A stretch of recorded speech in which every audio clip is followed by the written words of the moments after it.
Dritte Stunde. Wir machen heute ein bisschen Anschlagarten für die rechte Hand zum Üben. Das heißt, wir spielen E-Dur, A-Dur, D-Dur, C-Dur, G-Dur, je nachdem. Könnt ihr abwechselnd spielen.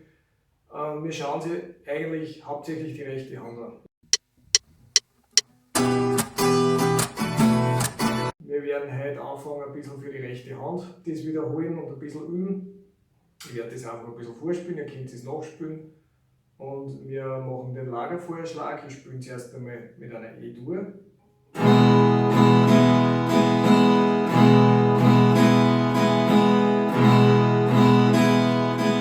Langsamer. Genau, das war das. Den kann man abwechselnd mit der E-Dur über alle Seiten spielen. Das heißt, da ist die erste geht durch von oben bis unten. Dann jeweils die letzten drei. Bei der A-Dur ist klarerweise die A-Seiten unserer Bassseiten, da geht es ab der 5. Seite.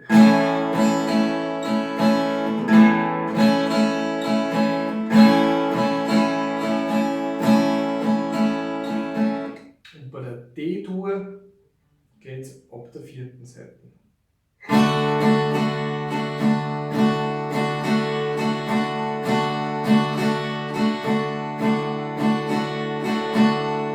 Jetzt machen wir ein bisschen abwechselnd. Ein paar Mal E-Dur, ein paar Mal A-Dur und ein paar Mal D-Dur. Kann man C-Dur dazugeben und G-Dur.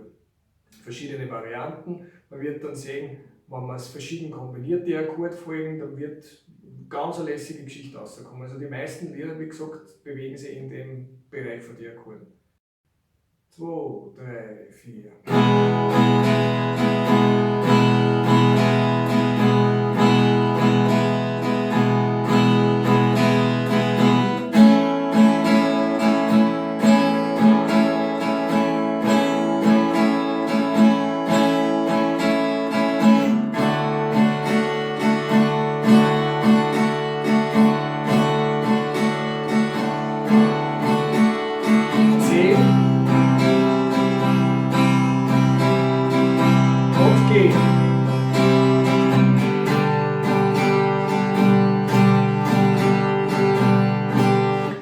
Jetzt spielen wir C-Dur, G-Dur, A-Dur, D-Dur. Schauen wir mal.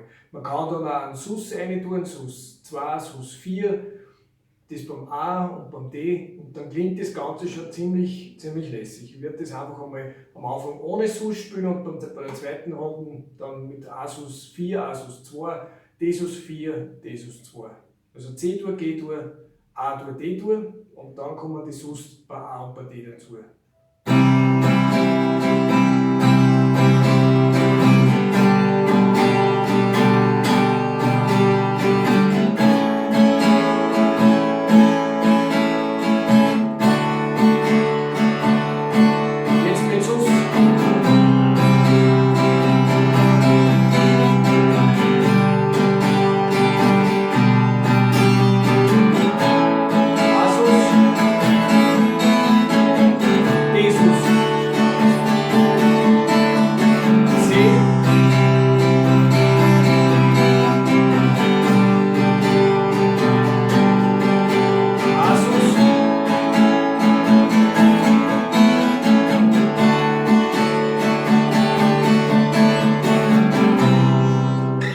Das war jetzt in Richtung ein bisschen von Guns N' Roses. Die haben ein Lied gehabt, das hat Patience-Kasten. Da haben sie ungefähr mit den Akkorden und mit den Sus dabei, also da kann man schon ziemlich viel machen. Wie gesagt, das war C-Dur, G-Dur, A-Dur, D-Dur, und halt bei A-Dur haben sie das A4 oder A Sus 4 und dann zurück auf A Sus 2, dann haben sie eins auf D-Dur, D Sus 4, D Sus 2. Also wie gesagt, man kann sich so merken, die A-Dur ganz normal, dann tun wir den kleinen Finger dazu tun.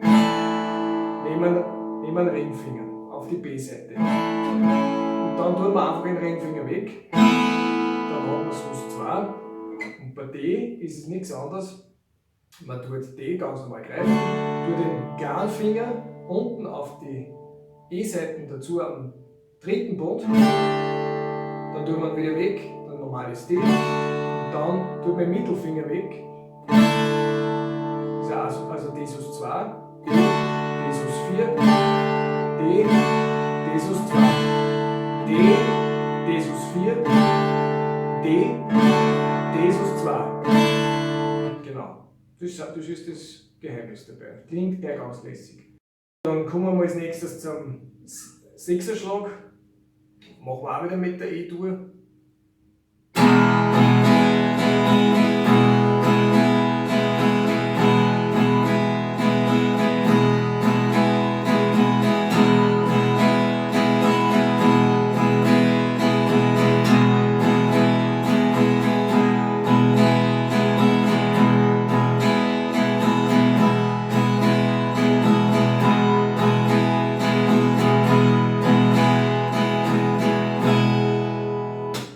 Nichts anderes wie der Fünferschlag, nur hast du am Schluss einen mehr dabei. Das heißt, obi, obi, auffi, auffi, obi, auffi. Das ist das ganze Geheimnis. Dann machen wir wieder mit E-Dur, A-Dur, D-Dur, dass man den Unterschied sieht, aber im Prinzip ist dasselbe wie beim ersten Modell, beim Fünferschlag. Jetzt haben wir halt einen Sechser. 1, 2, 3, 4.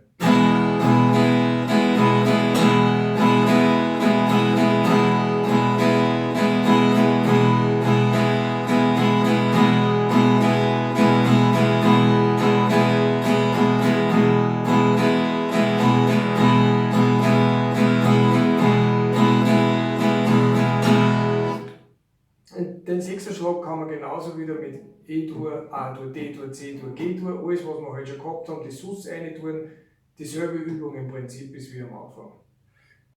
Was aber noch interessant ist, was wir das letzte Mal über Metronom gesprochen haben, ich habe eins zum Beispiel auf mein Smartphone sozusagen, oder? Und das schaut dann so aus, also das kann man sich im Play Store runterladen, tippt man mal ein, 85, schauen wir mal, wo wir da sind.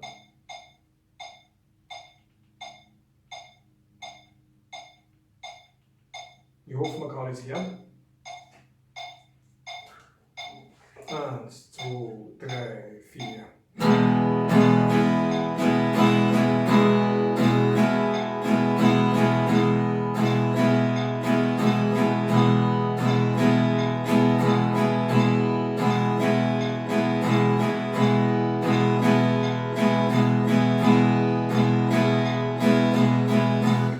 Am Anfang ist es schwierig, dass man die einzelnen Piepser da außen hört. Das kann man noch umstellen. Das ist das Gängigste eigentlich. Da hat man den Einser betont. Also wie gesagt, wenn man es am Anfang noch nicht so, ist es schwer, dass man sagt, ich kann außerhören, wo die einzelnen Piepser sind. Es ist vielleicht jetzt ein bisschen leise, sonst muss man es einfach in einer Anlage oder Box anhängen. Wenn man sagt, ich höre das Zwang, da gibt es ja Kabel dazu, steckt man einfach in eine Anlage rein und man kann es der Lautstärke. Oder über den Kopfhörer zum Beispiel geht es auch. Und da haben wir den ersten betont. 2, 3, 4, 1, 2, 3, 4, 1, 2, 3, 4. Da haben wir es ein bisschen schneller, das ist, da schlafen wir dann fast 40, machen wir mal 100.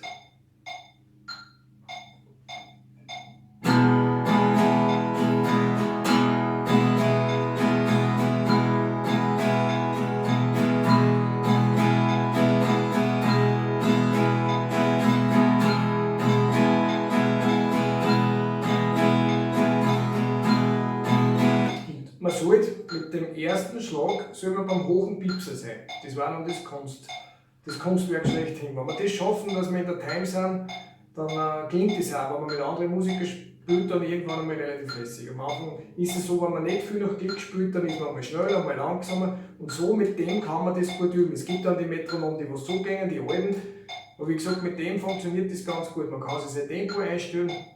Wenn man 100 Beats per Minute, das heißt BPM, Beats per Minute, also Schläge in den Minuten zu schnell sind, dann fahre ich halt ein bisschen runter. Es steht meistens sogar dabei, wie viele Beats per Minute das Lied hat in die Liederbücher oder auch online, wenn man da schaut, was, also ist meistens eine Tempoangabe dabei und dann tut man sich das Metronom dazu und übt man einfach die Schlagmuster. Gehen wir weiter. Zum Achtelschlag, das ist nichts anderes als wie der Viertelschlag, nur sind es Achtel, das heißt, man spielt 2 Noten in der Zeit. Das heißt 1 und 2 und 3 und 4 und 1 und 2 und 3 und 4 und 1 und 2 und 3 und 4 und da gibt es dann die nächste Übung, 2 herum, 2 unten. Das heißt, bei der E-Dur spiele ich die ersten 3 Saiten.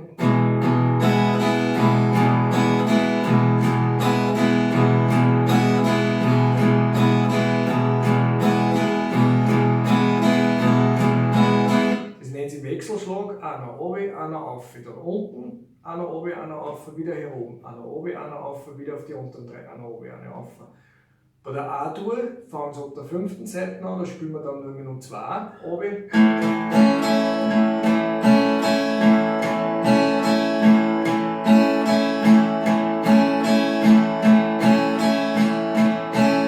Und bei der D-Dur haben wir nur mehr eine Bassseite.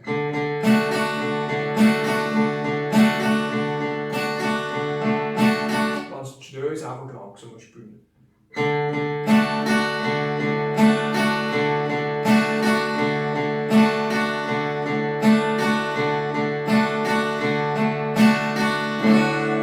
Das waren die 3 Akkorde gewesen. Natürlich C-Dur ist ab dem letzt gegriffenen, das heißt, da sind wir auf der A-Seite, haben wir wieder 2.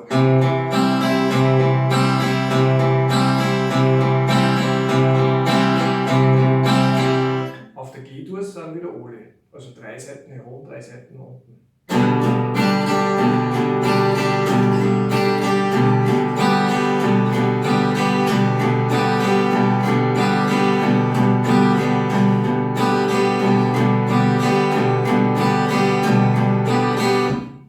Übung für die rechte Hand, dass wir immer ein bisschen Koordination oben und unten kriegen. Dass wir auch irgendwann einmal die Seiten treffen, die was wir treffen sollen und nicht irgendwo auf gut Klick schauen, weil ich dort bin, und solche Übungen können uns gut helfen dabei. Das nächste ist der Westernschlag. Wieder in der E-Dur. Da ist eine kurze Pause drin, da wird zuerst einmal die Betonung gemacht. Alles durch, kurze Pause, dann geht die Hand auf, dann kommen 2 8, bum, da, da, bum, da, da.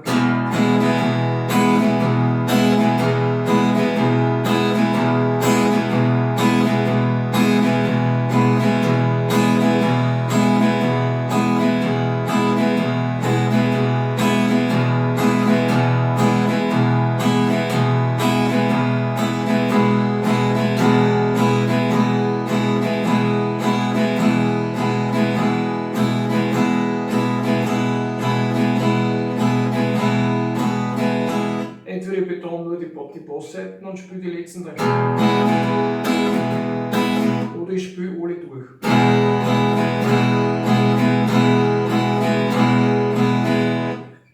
Kommen wir zum nächsten, zum Zupfen. Das haben wir auch in unseren Matten drinnen. Wie gesagt, leer gezupft.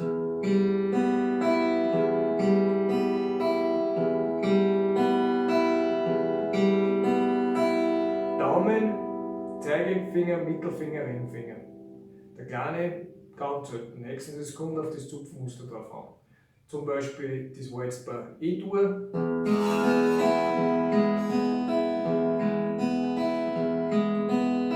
Das erste Zupfmuster ist das immer noch, dann A-Dur. Und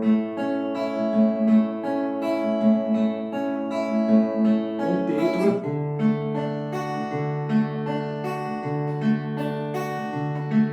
Wieder E-Dur.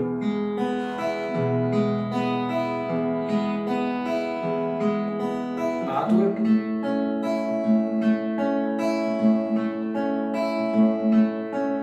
D-Dur.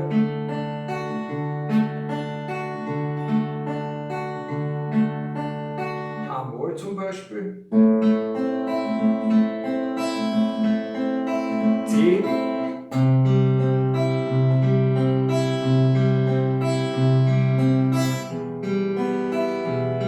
E-Moll.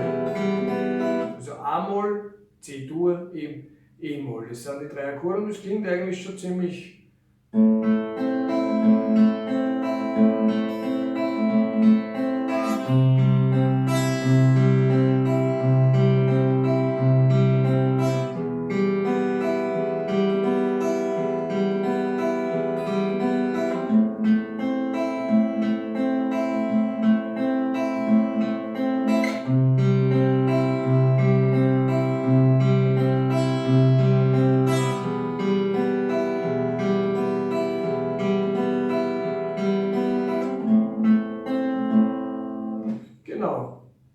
Das war das Zupfmuster. Bei D-Dur natürlich gehen wir ab der 4. Seite.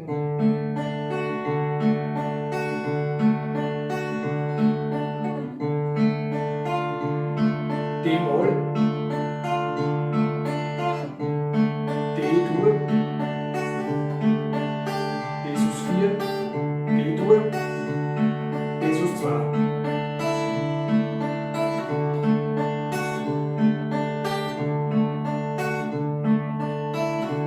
Das ist eine gute Übung für die Sus-Töne, für Sus4, Sus2 und so weiter, dass man umgreift, und dasselbe macht man bei A-Dur und bei D-Dur.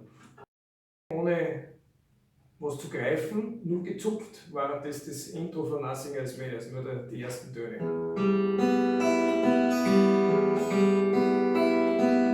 1, 2, 3, 4, 3, 2, was Finger betrifft. 1, 2, 3, 4, 3, 2. 1, 2, 3, 4, 3, 2. Genau, da kann man auch noch gut dazu tun, E-Dur.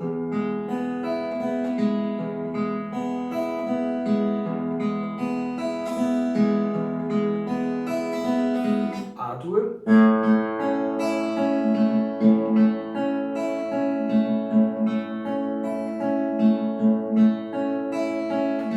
D-Dur.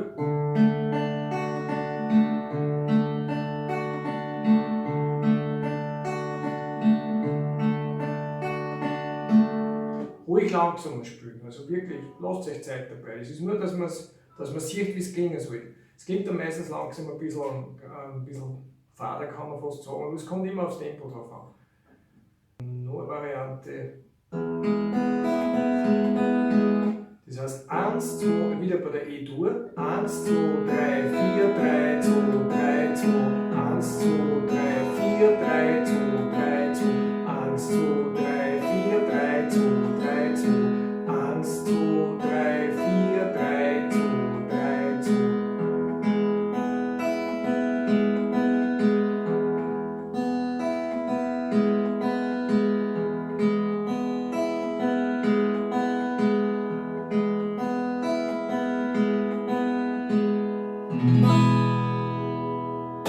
Wir machen die nächsten Zupfversuche, was wir auf unsere Listen haben, das nächste Mal. Das ist dabei einmal zum Üben, glaube ich, ganz lässig, und wünsche euch viel Spaß dabei und freue mich bis zum nächsten Mal. Ciao!